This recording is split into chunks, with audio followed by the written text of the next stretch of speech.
Hello guys, welcome back to the another video. तो कैसे हो आप लोग?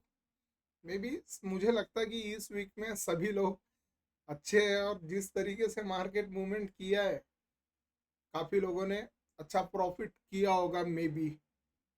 तो हर वीक की तरह इस वीक में भी हम लोग डिस्कशन करेंगे कि मार्केट यहाँ से क्या कर सकता है। और ये एक अभी जिस जगह पर बिटकॉइन है ना, ये एक इम्पोर्टेंट लेवल है अगर हम लोग देखें तो, क्योंकि अगर यहाँ से मार्केट फॉल होता है तो फिर सीधा सीधा 99,000 के आसपास में चला जाएगा, और अगर स्ट्रक्चर शिफ्ट करता है तो फिर एटलीस्ट 1,22,1,21,000 तक जाना चाहिए। तो क्या प्राइस प्रिडिक्शन रहेगा गोल्ड में भी और बिटकॉइन में भी, जैसे हम लोग हर वीक में ट्राई करते हैं, तो इस वीक में भी हम लोग करेंगे उस बारे में डिस्कशन कि बिटकॉइन और गोल्ड का प्राइस प्रिडिक्शन क्या रहेगा। ठीक है, अगर बिजी हो तो वीडियो को वॉच लेटर में डालकर आराम से देखिएगा, क्योंकि वीडियो इंपॉर्टेंट रहेगा। चलो बस ज़्यादा डिस्कशन ऐसी ना करते हुए हम लोग स्क्रीन पर देखते हैं। तो अगर हम लोग बिटकॉइन के 4 आवर के चार्ट को अगर रीड करें ना, तो यहाँ पर मैं प्रीवियस वीक में मैं बोला था कि ये न्यूज का इम्पैक्ट हटा दो। मैं तो प्रीवियस वीक में बेरिश ही था, बट मैंने बोला था ये मैं इतना जो सेलिंग आया ना, इतना एक्सपेक्टेशंस नहीं था मेरा मार्केट से, जस्ट बिकॉज ये एक एटीएच का लेवल था। यहाँ पर एटीएच का लेवल पहले ड्रॉ हुआ हम लोगों का 4 आवर पर।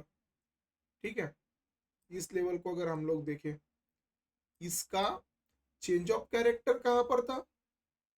अगर ये सप्लाई है तो ये चेंज ऑफ कैरेक्टर है। अगर हम लोग लेवल्स की बात करें प्रॉपर, अगर स्ट्रक्चर फॉर्म की, तो ये चेंज ऑफ कैरेक्टर है हम लोगों के लिए। इस लेवल को अगर हम लोग देखें तो ये जस्ट चेंज ऑफ कैरेक्टर। यहाँ पर बिटकॉइन में क्या हुआ है फिर? मार्केट ने क्लोज किया है ना, यहाँ पर रिटेस्ट किया, स्ट्रक्चर फॉर्म करना स्टार्ट कर दिया, और ये जो सेलिंग आ रही है ये स्ट्रक्चर ही फॉर्म कर रहा है अभी बिटकॉइन में। अगर प्राइस एक्शंस के हिसाब से देखिए तो भी परफेक्ट सेलिंग है, बट जितना सेलिंग कंटिन्यू आया वो सेलिंग नहीं आना चाहिए था। वो तो जस्ट बिकॉज वो किसी ने कोई चीजें बोली उसकी वजह से मार्केट रिएक्ट कर रहा है, अदरवाइज ये चीज नहीं होनी चाहिए थी। मैंने बोला था मार्केट अगर सेलिंग में जाता है तो 1,17,000 से लेकर 1,15,000 इसका जो सेंट्रल एरिया है वहां तक जाना चाहिए, बट मार्केट कंटिन्यू फॉल हुआ। और यहाँ पर अभी एक चीज हमें देखने वाली बात है, मार्केट रिजेक्शन कहां से लिया है। मार्केट को अगर हम लोग एनालाइज करें तो ये 4 आवर का एक बस जस्ट रिटेस्ट एरिया है। यहाँ पर अगर हम लोग देखें ये क्या रिटेस्ट एरिया। बिटकॉइन का अगर मेन डिमांड एरिया की बात करें तो बिटकॉइन का मेन डिमांड एरिया कहाँ पर है? ये एक डिमांड एरिया 4 आवर पर। अगर हम लोग प्रॉपर बस इस चीजों को या फिर इस स्ट्रक्चर को देखें बिटकॉइन में, ये यहाँ पर जस्ट लेवल टैप किया, और यहाँ पर और एक चीज में ये ड्रॉ कर देता।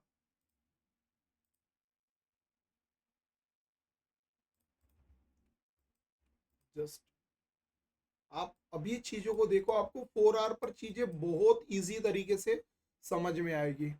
मार्केट अपने स्ट्रक्चर को फॉर्म करने के बाद बिटकॉइन में ये ऐसी कंटिन्यू स्ट्रक्चर फॉर्म कर रहा है ना, जो हमें एक lower lows and lower highs provide कर रहा है, उसके बाद में कंटिन्यू फॉल हो गया। तो अभी मार्केट में अगर बाइंग आना था तो फिर मार्केट एटलीस्ट ये वाला डिमांड टैप करता, जो कि 4H का मेन डिमांड एरिया है 4H पर।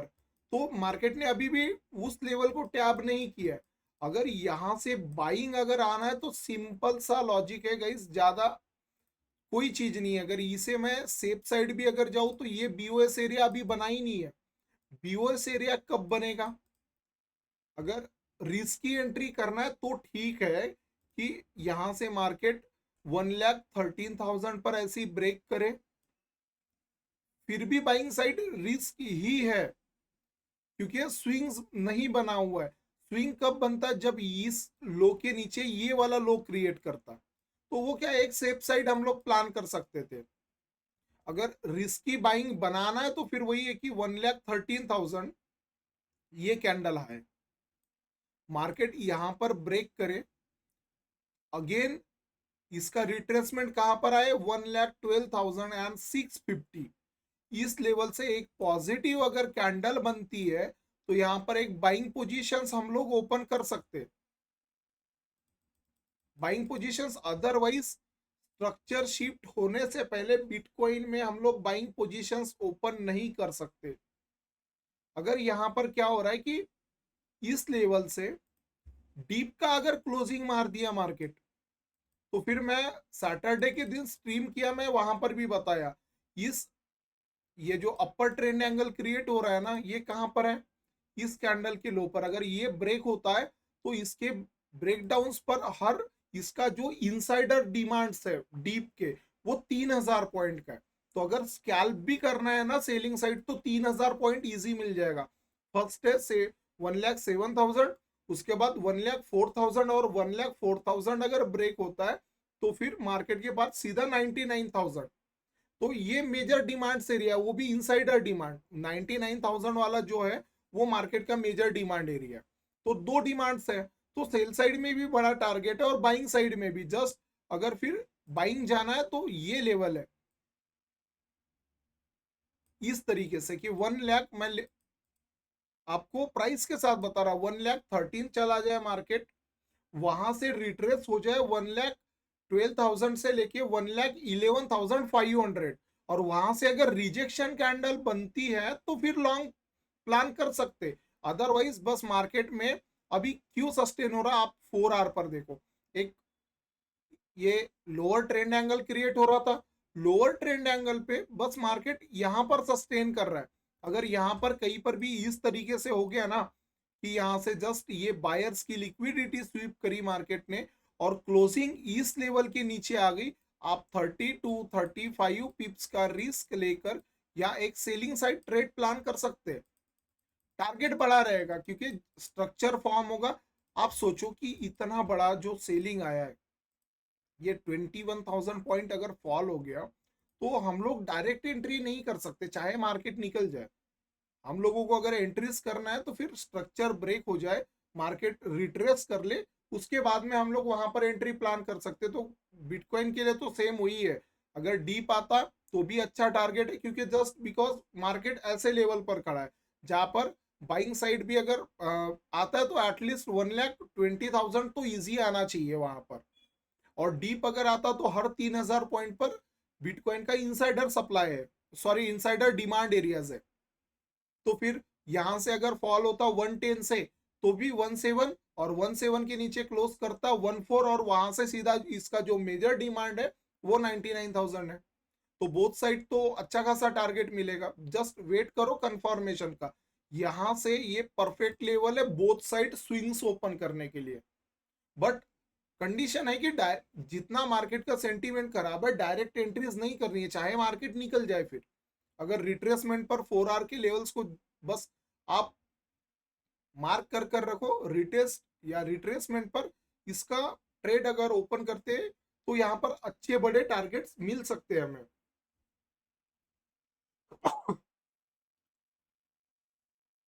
तो ये चीजें हैं। एंड गोल्ड की अगर बात करें तो गोल्ड में क्या हो रहा है, गोल्ड आप यहां पर देखो स्ट्रक्चर फॉर्म कर रहा है, ये तो एटीएच है, यहाँ पर अभी भी प्रॉपर स्ट्रक्चर शिफ्ट नहीं हुआ है। अगर रिस्की चेंज ऑफ कैरेक्टर की बात करूं तो ये एक लेवल है सेलिंग का, जहां पर हम लोग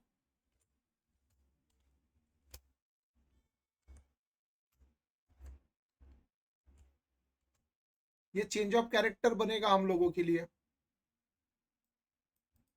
कि ये change of risky change of character ये है, क्योंकि मार्केट ऐसे स्ट्रक्चर फॉर्म कर रहा था, ये lower higher lows and higher highs create कर रहा था, यहाँ से एक हायर लो क्रिएट किया, यहाँ से मार्केट ने अपने जो हायर लो है ना उसे ब्रेक किया हुआ है। तो अगर कहीं पर भी गैप अप ओपनिंग आती है, अगर इस लेवल के ऊपर सस्टेन हो जाता है 4038 के ऊपर तो लॉन्ग साइड। अगर यहाँ पर इस मिड एरिया से या फिर यहाँ पर बायर्स लिक्विडिटी स्वीप करता है ना मार्केट, तो ये सेलिंग जोन बन सकता है। यहाँ पर एक सेल साइड रिस्क लिया जा सकता है गोल्ड में, क्योंकि मार्केट अपने स्ट्रक्चर को शिफ्ट किया और अभी उसका रिट्रेसमेंट जो पेंडिंग है वो रिट्रेसमेंट है। तो सभी चीजें डिपेंड रहेंगी गोल्ड की ओपनिंग पर। अगर ब्रेकआउट लिक्विडिटी कंप्लीट होती है और इसके नीचे क्लोज करता है ना, तो फिर सेल साइड अच्छा खासा प्लान कर सकते हैं। 1000 पिप्स के लिए तो फिर मार्केट में रेंज है ही ऑलरेडी 1000 पिप्स,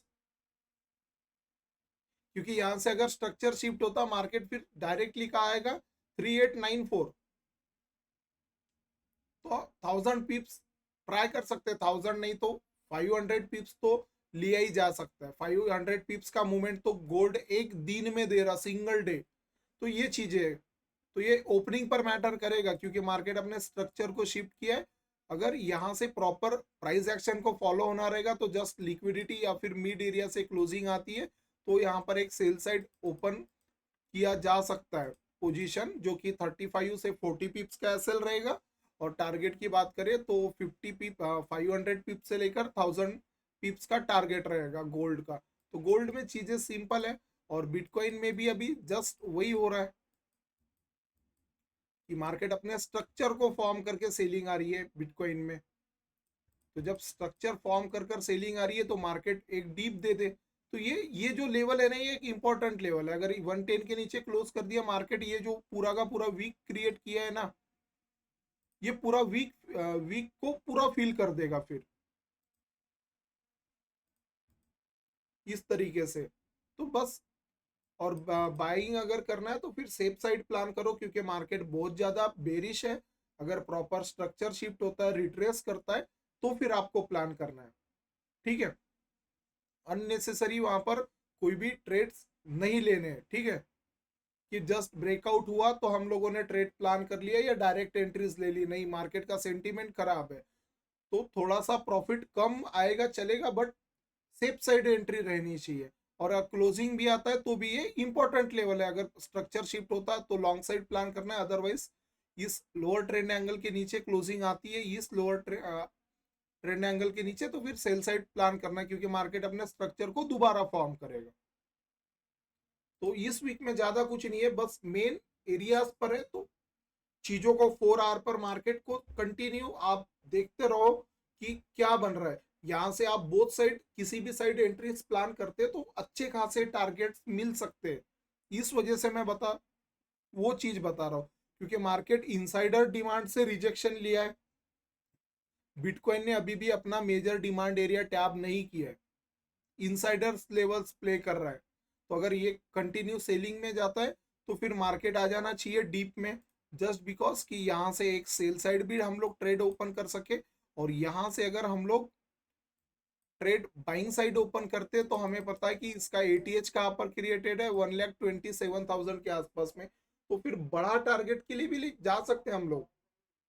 तो बस इस वीक में इतना ही है, क्योंकि चीजों को और अलग तरीके से बताने जाए तो फिर वो चीजें मैं और एक्सप्लेन कर सकता, बट मैं चाहता हूँ कि चीजें सिंपल तरीके से समझ में आ जाए कि मार्केट का स्ट्रक्चर क्या क्रिएट हो रहा है और मार्केट करना क्या चाह रहा है। तो गोल्ड और बिटकॉइन में मैंने दोनों बता दिया। जस्ट इस वीक में बस इतना ही रखते, ज्यादा कुछ चीजें नहीं है। और मिड वीक में अगर कोई चीजें होती है ना, तो फिर मैं वो सडन वीडियो बनाकर डाल दूंगा। ठीक है, अगर आप वीकली एनालिसिस की वीडियो नहीं देखते हो ना, तो कम से कम 10-12 मिनट का वीडियो रहता है वो देख लिया करो। और लाइव अगर ज्वाइन नहीं करते तो लाइव भी ज्वाइन करा करो, कि आपके जो डाउट्स है वो क्लियर हो जाए। ठीक है, क्योंकि गूगल मीट्स वगैरह सभी उसी में मैं फिर बता देता हूँ कि गूगल मीट कब करना है, क्या करना है। तो फोकस करो लर्निंग पर, चीजें अपने आप बेहतर होती चली जाएगी। ठीक है, तो बस इतना ही रखते गाइस। अगर चैनल को नहीं सब्सक्राइब किया तो सब्सक्राइब कर लो, और लाइव अगर नहीं ज्वाइन करते तो फिर मैं मॉर्निंग में 6 AM एंड इवनिंग में 6 PM को लाइव आता हूँ, तो ज्वाइन कर लेना।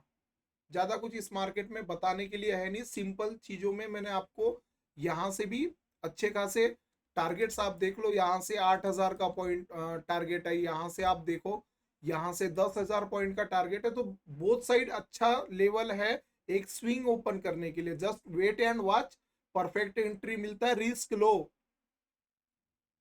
ठीक है, सेफ साइड एंट्री प्लान करके रिस्क लेना, डायरेक्टली ब्रेकआउट्स पर ट्रेड मत करिएगा। ठीक है, चलो बाय गाइस, मिलते हैं नेक्स्ट वीडियो में।